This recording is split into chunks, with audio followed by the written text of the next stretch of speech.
And we continue now with our great American panel. All right, as we look to 2012, Romney's leading Obama in Pennsylvania.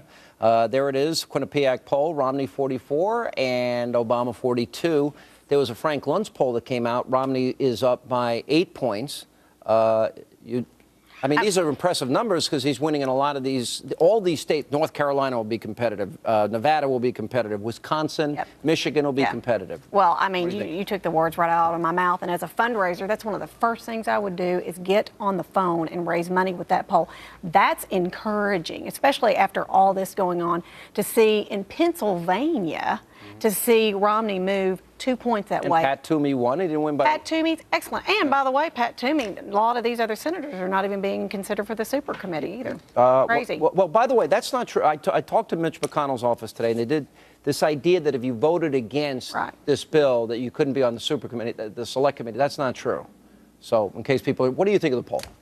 Well, we'll see. I mean, I know that they're saying it's not true. We will see if members of Congress who bucked leadership on this question are punished, if Jim Jordan's district disappears, for instance. Senator McConnell's office, No, in the Senate, I agree with that. I read it on the radio today. They called me and said it is not true. It's just important that conservatives in the Congress remain unmolested, I would say, by moderates in the Congress. This is my view. This poll is totally impressive. I mean, it's really impressive. If you're Mitt Romney, you know, you've stayed out of any kind of controversy. You haven't seen Mitt Romney on the front page of any papers. That's the way they want it. I think they're running a pretty smart, pretty darn smart campaign. Do you think it was campaign. smart for the presidential candidates? Governor Palin disagreed. She thinks they should be leading and in the forefront of that. Is it a better strategy to sit back? Of course they should be leading at the forefront of it. It doesn't make good politics to be leading at the forefront of it, but I think there's a real case to be made. If you want to lead the Republican Party, your voice ought to be out there. Your ideas ought to be help shaping the debate. I don't think it's Obama who Romney has to worry about. It's Perry. The Rasmussen poll that just came out has Perry coming in at 18% behind 22% of Romney. And what we're seeing here is that Romney is one of the only candidates in the whole GOP field who can bridge those two factions of the Republican Party. So as a Democratic professor, you fear Romney the most? Yes, but I don't think he can get out of the primary. I think Perry, and we were just talking about this earlier, I think Perry is going to be the nominee. I got to tell you, I saw a lot of passion in Governor Palin tonight. Well, I don't think Palin's going to run. I don't think You don't think so? Not at all. She's not doing the things. Look, you got to realize, I'm a fundraiser. I'm a national fundraiser. I know a lot of the national fundraisers around. They're already committed to campaigns. No one has been called.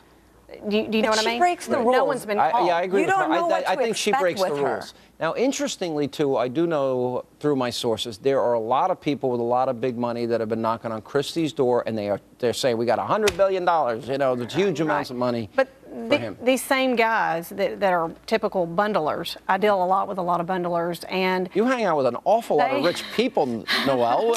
No new taxes. Yeah. No, but I mean, what these people will do, let's just say someone, big donor in New York, gives to Romney, maxes out bundles $200,000 or $300,000. And let's just say Perry runs and he sees a bump and maybe wants to get on that train. He'll bundle for him. It doesn't mean you can't go across the line. I mean, look at Of course. I mean, clearly, I think we're getting toward the end of the period when it would be feasible to get into the race. But I think Palin breaks the rules. I think she does. I think the unexpected Palin with and her Chris Christie, I think, exist in a separate universe. And I think either one of them could raise an awful lot of money. I know for a fact Christie, look, he has access to the money people in the party. I'm giving Palin over Christie. I don't know about both of them. I think Christie's out. He hasn't been governor for enough time. It's going to be How many of you like, as I do, Marco Rubio for the VP? Love him. Love him. That's a deal. That's a home run. Seal. Home run. Marco Rubio scares you, doesn't he? He doesn't scare me. Oh, come on. He doesn't scare me. Oh, stop.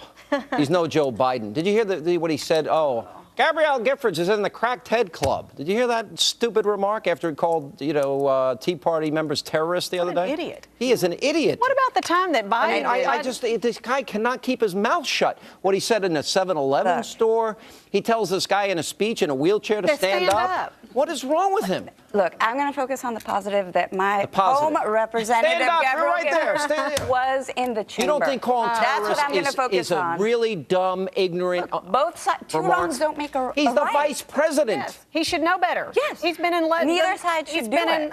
But can we at least stop pretending to be civil? Yeah, that's true. Good point. It's just better if we drop that. Red is next. Thanks for being with us. See you tomorrow night.